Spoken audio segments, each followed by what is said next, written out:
In 2018, my guest woke up in the ICU with a fractured vertebrae, internal bleeding from a mountain bike crash. Lying in his hospital bed, he asked one question that ended his 25-year career.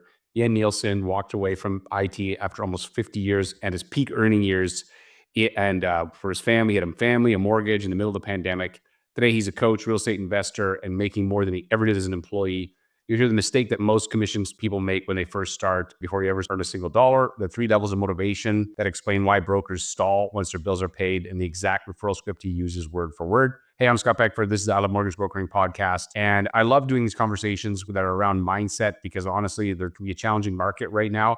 And I see two types of people. I see people that are consuming all of the negative content and then looking for reasons why it's difficult. Or I see other people that don't know any better, often newer people, and they're absolutely killing it. And they're growing their business and having record years. And it's because they don't have any other expectations other than it is what it is.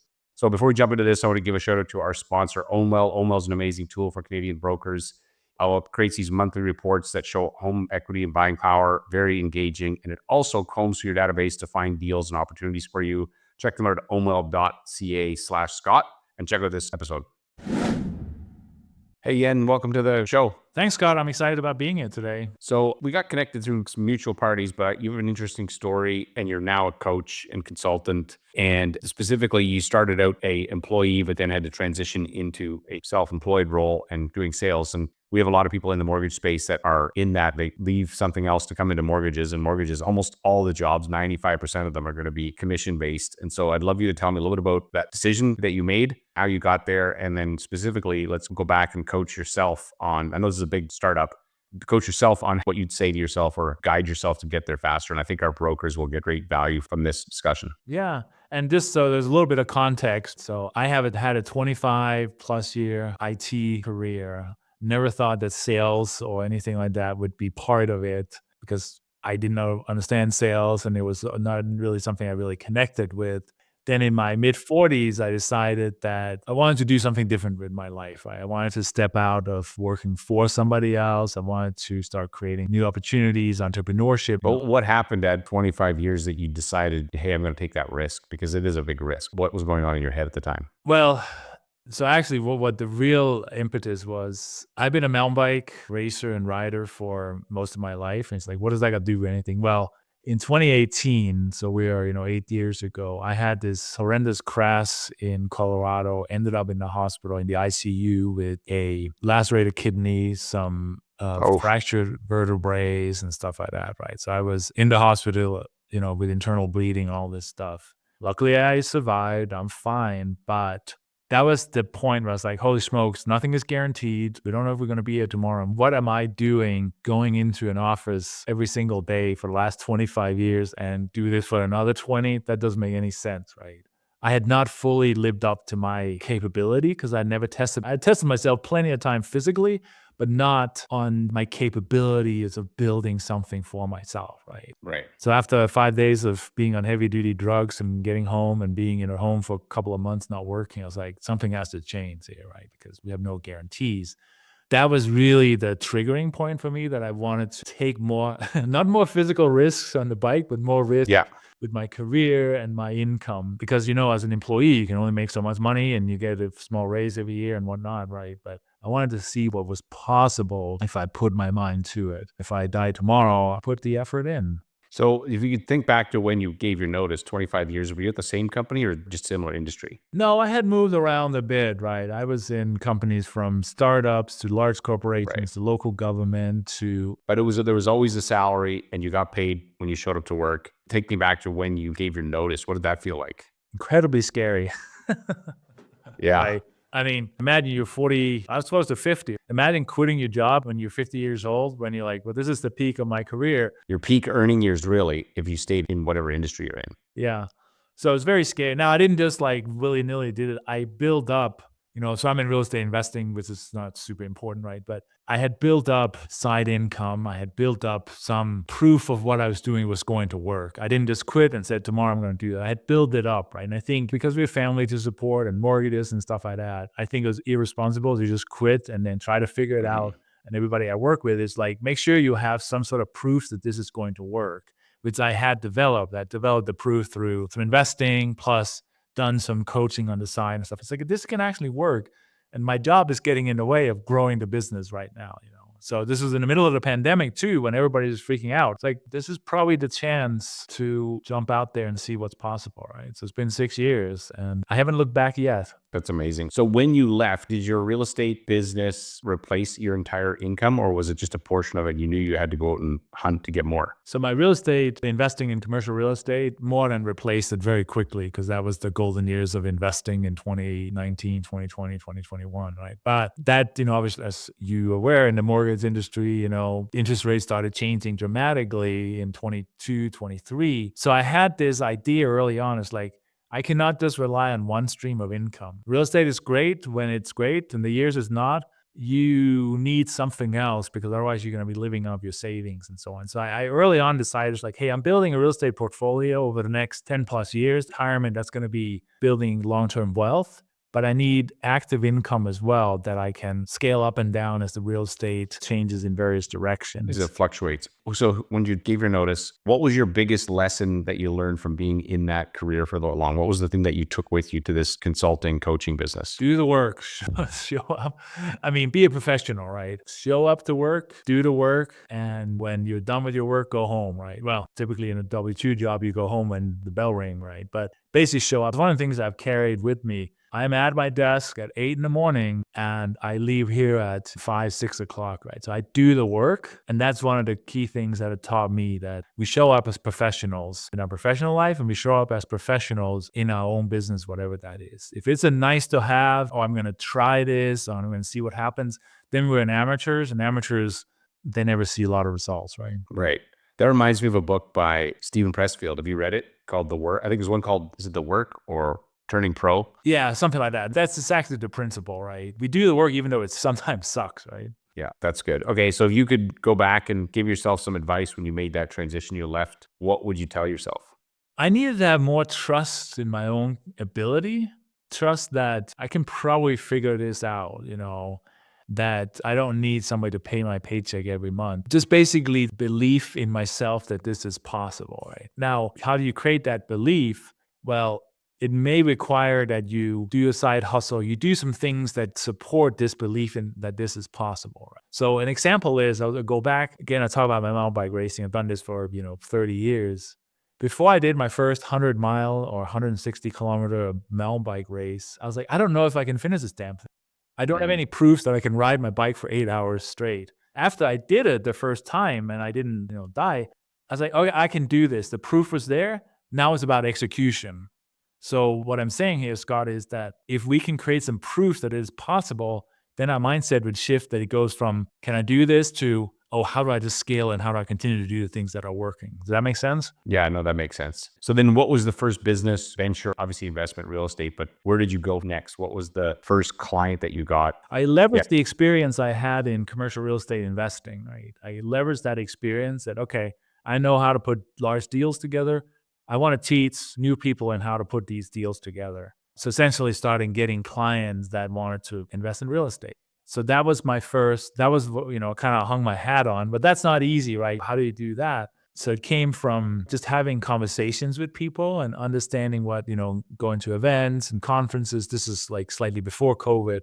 And then seeing it, oh, I'm a little bit ahead of these people. I can probably help them go to that next level. It was really consulting initially, right? But Yeah. that showed me that, I can do this, and I was still working. So I did it in the evenings or the weekends or whatever. So where did you find your first clients? Going to events. Events. Okay, so you'd go to like real estate events and then you'd meet people and they'd find out, oh, wow, you're farther ahead than me. And you'd show me what you know. That's right. Essentially. Yeah. Going to events. I started a meetup in my local town, small town. I was living in Colorado. Started a meetup to be a thought leader, right? That brought people in, and it's like, oh, I like what Jens is doing. And that created a clients and so on, right? It was real life stuff. Okay. When did you realize, okay, this is working? Because I'm thinking the parallel here is a mortgage broker leaves their job, a career where they have, in our case, T4, usually in Canada, and then they switch to being self-employed.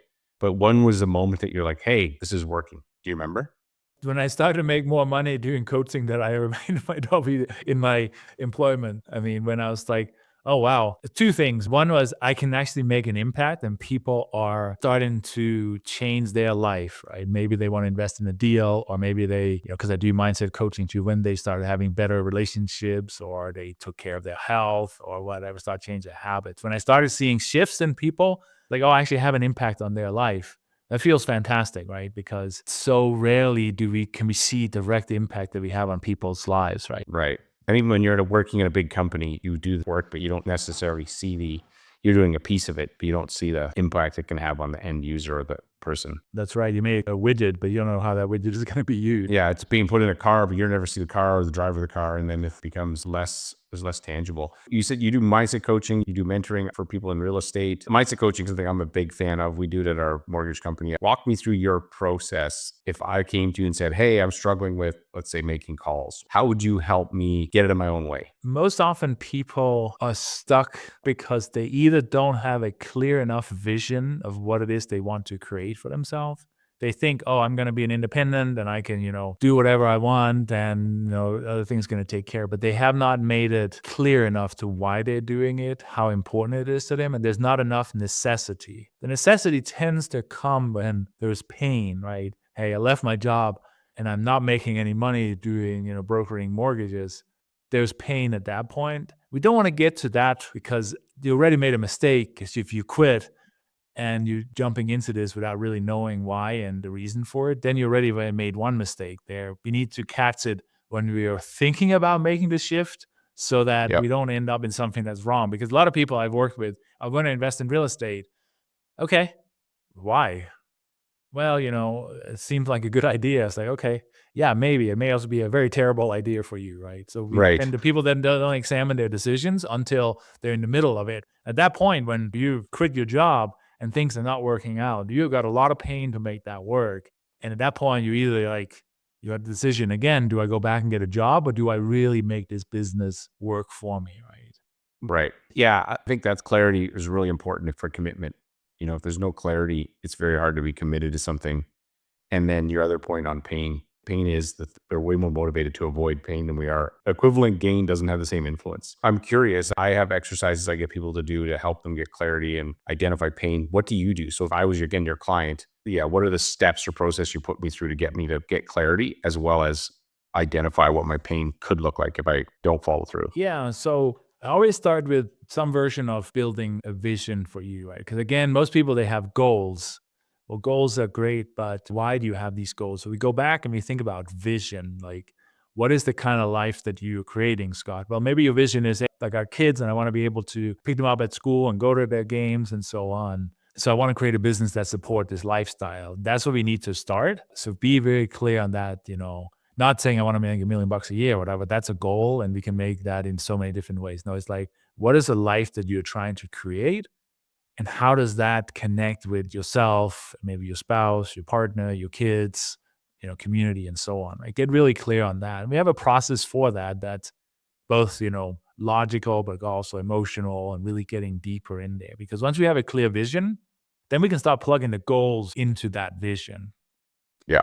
We've all heard the old saying, I climbed to the top of the mountain, but it was the wrong mountain I climbed, right? Yeah. We don't want to get there. Oh yeah. This leads to frustration. So And hopefully people don't have to have a near death experience to make that shift. Like in your case, you're thinking they're going, wow, I could have been dead and I'm not being authentic. There's a great book by, I can't remember her name, but it was called The Five Regrets of the Dying. Have you ever heard of this book? I've heard of it, not read it. She was a nurse or something Yeah. like that, And right? she's a hospice nurse. And the number one regret is I wish I would have lived a life that was true and authentic to me and not what everyone else expected of me. That's right. That's what you're saying really is the fact that people are not being authentic. They're living a life that whoever they're trying to measure up to, and they don't stop and pause and go, this is not the life I want. And I never stopped, right? I mean, I left my home country and 23, 24, moved to London, England, moved to the US, went to school, had all these jobs and stuff like that. It was never terrible, but it was also, as I got older, it was not fulfilling to the level I had hoped to be fulfilled at in my 40s and so on. Hmm.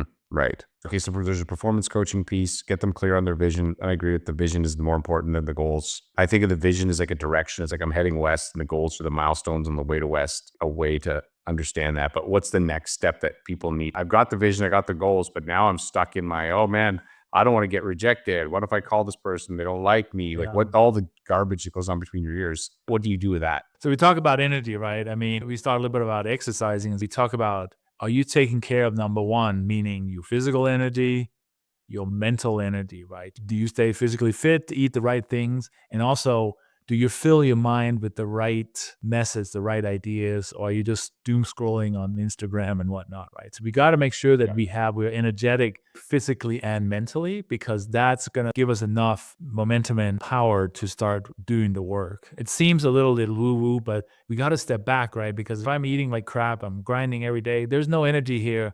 And my connection to people is really diminished. Right? Yeah. So we work on that, which is a huge step. Then we work on the courage piece, because yeah, if you make 100 phone calls, you get rejected 99 times. That kind of sucks, but we got to still have the courage to live into that dream, live into those goals we have with true authenticity to who we are, and not worry about what's happening around us that we can't control, right? Yeah. It's almost like, I just thought of this, but it's almost like you got to make the fear of failure bigger than the fear of the rejection. If you compare those two things, because whatever is the bigger fear, you have a choice to make here. And if the fear of the failure significantly feels more painful, fear of rejection becomes less. And I think also the vision for the success, right? The vision for the outcome that we're looking for has to be strong enough to pull us towards. Yes. Pull. And then there's the idea of the away from and towards motivation. So what's your understanding of that motivation, the away from and towards, and how do you advise somebody on that? Okay. 3 levels, right? Number 1 is away from pain, a job I hate, or I can't pay my bills, whatever, as we talked about. But once that's eliminated, okay, I can pay my bills, whatever, then it no longer is a motivation. But then people are stuck. Okay, I just need to make 50 grand a year to survive. And people don't go any further because their pain has gone away, right? Then we Mhm. have to move towards the driver, the pull, right? What we want. That could be, better living conditions or trips or whatever it is. A lot of people get stuck there, right? I want to make another $1,000,000 or whatever, because they think happiness and fulfillment comes at that point. It doesn't. The third level is then like the giving back, the contribution, the bigger scope of having an impact. It could just be impact on fellow humans. It could be the world. It could be something that's really passionate about. Once you move towards that, the sky's the limit, right? And that's why we see these people like a Tony Robbins. They want to have so much impact, which they do have, and that leads to so much financial success for them as well, right? Ideas that there's an away from orientation, pain, there's a towards, a vision, and then there's like not even a towards, it's like an external focus, which is helping others. Does that paraphrase it? It's not exact, but Yeah. kind of what you're saying. Yeah, that's good, right? That's interesting. Okay, so then I got this clarity in my head now. How do I not lose track? That's when we move to productivity. We move to productivity, right? We go from, hey, we are clear on where we want to go. We have the right mental, physical energy to do it. We have the courage to getting rejected. Let's make sure we have the right productivity. It seems so basic, but you and I both know people that waste most of the day doing pointless things, right? Yeah. So we have to break that down and said, okay, if you're a mortgage broker, how many calls do you need to make every single day, every single week to get to the production goals that you're looking for, right? It's not that hard to Right. figure out. It's hard to do the work, because if you haven't Yeah. structured your day, if you haven't removed the distractions, all this other crap that's in your life, you end up doing all those things first. And then it's 4 o'clock. It's like, oh, I'm supposed to make 10 calls today. I haven't even started. Too late. Right? Yeah, exactly. James Clear calls it motion versus action. Motion is the idea that you're getting ready, you're organizing, you're putting your list together, you're reading your scripts, and Building that's your all just, website. yeah, fixing your logo. And then there's action, which is you're picking up the phone and doing the thing. That's what the professional does, right? Doing Yeah. the work. So the productivity is based around an outcome, which is input. You're measuring inputs. I'm going to measure inputs on specific activities. So for you and your business, what were the things that you did that helped you grow your business? Yeah, so if we look at the coaching and consulting, and I'm reflecting on it as the world is changing, right? The best way for me to generate clients is going out and meeting people in person, right? Trying to get attention in a crowded world on social media is incredibly difficult and expensive and so on, right? So me, yeah, I go on a podcast and share what I do because I get some listeners there, but also run a meetup here. I'll go to events where I think I can meet people that need my services, right? Now, I don't need 100 calls a week, right? I just need a handful of quality clients that I connect with. Yeah. And they tend to stay with me for a long time, right? So I just need to generate 1 or 2 clients a month versus a mortgage broker need to close, I don't know how many a month, right? So there's a little bit of a difference there, but I realized that plus asking for referrals from every single client, because we think it's natural to refer people back and forth, but if people don't think about it, they don't do that, right? They think you're too. I've had people ask me permission and, hey, is it okay if I refer somebody to you? Clearly, I'm making it seem like I'm busy because that's happened to me. Let's say I'm your coaching client. I always like phrasing and language is interesting to me. What would you say to me to encourage me to refer? Typically, how you bring that up in a conversation, when and how.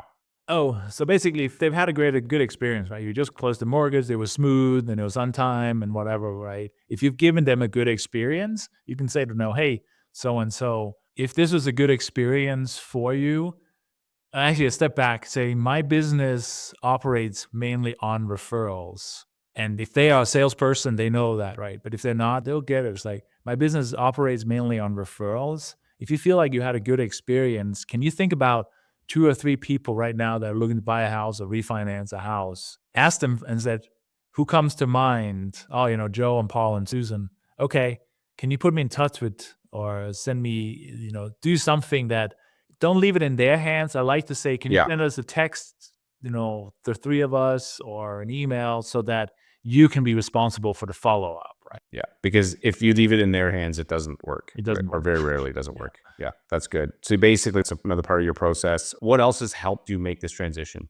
I hired my own coach when I was getting ready to quit, right? Because I knew that I was not gonna have the courage to do this by myself because my safe 45 or 50 would have said, well, the work is the safe choice here, right? Hired Yeah. my own coach to walk me through that and help me and hold me accountable and everything else, right? And that's also, his influence with me was a huge part of why I chose to not make it my only business, but make it a part of the different entrepreneurial interests I have. Right. I'm also a coach and I always have a coach. Usually I just find whatever area is deficient in my business or life and then I want to hire somebody. When I was younger, I didn't like that. Now I don't like wasting time. Right. It's like I want to read the instructions. I never used to read the instructions building IKEA furniture and I never did it right, by the way. It would always be panels backwards. I'm like, I won't even touch it without going through the instructions because time is precious, man. I don't want to waste it. So it's the same thing with coaching. Yeah, so you've seen the value of putting money into something that's going to accelerate your success, right? Yeah. I always want the shortcut. It's like the fast pass if you go to the resorts. When I go to resorts or go to these, like with my kids, I'll always buy the fast pass. I don't want to stand in line. And to me, the fast pass in life is coaching from somebody who's done what you want to do. Exactly. And so, yes, you pay more, but you get there so much quicker and the experience is better. So I completely in agreement with that. So what other things do you think, like for our listeners, if they're listening to this, what's something I didn't ask you that you think would be helpful for our mortgage brokers? Just having this mindset around that, hey, I am an entrepreneur and how does an entrepreneur think, right? Versus how I'm an employee and how does an employee think, right? We got to make that shift to really understand what it means to be an entrepreneur, right? An entrepreneur is somebody who takes charge of their own success. Don't rely Mhm. on and don't make excuses around, well, the market or the interest rates or this, that, and the other. It's like all those things you cannot control. Take responsibility for the things you have within your control and start executing on that, right? Yeah, that's really good. Where can people find you online? So it's my first name and the last name, JENSNIELSEN.US. So JensNielsen.US. My phone number is on there, my email's on there, and there's a link to schedule a quick intro call. Right? And as we talked about before, I spend a lot of time getting to know potential clients, so we're not wasting time. So, there's a process for me. So love to have a conversation with anybody that's Yeah, if somebody's listening to this and it's resonating. So I really appreciate you, Jens. This has been a great conversation. I think we're cut from the same cloth when it comes to this stuff. I am completely in agreement of the value of coaching, understanding your mindset, and that during these transition phases, get help from somebody so that you're not stuck or that you don't spend more time there than you need to. exactly.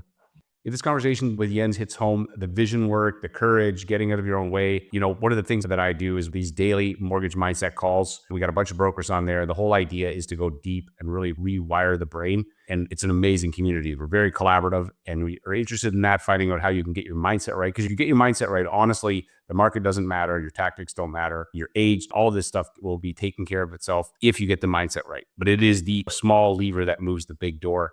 We do these mortgage mindset daily calls. You can check them out on my socials, message me, hit me up, and click on this episode. Thanks again for listening. As I always say, there's no problem in your mortgage business that someone else hasn't already solved. Your problem is finding a solution when you need it. This podcast is designed to provide some of those solutions. Thanks for listening, and I will see you on the next episode.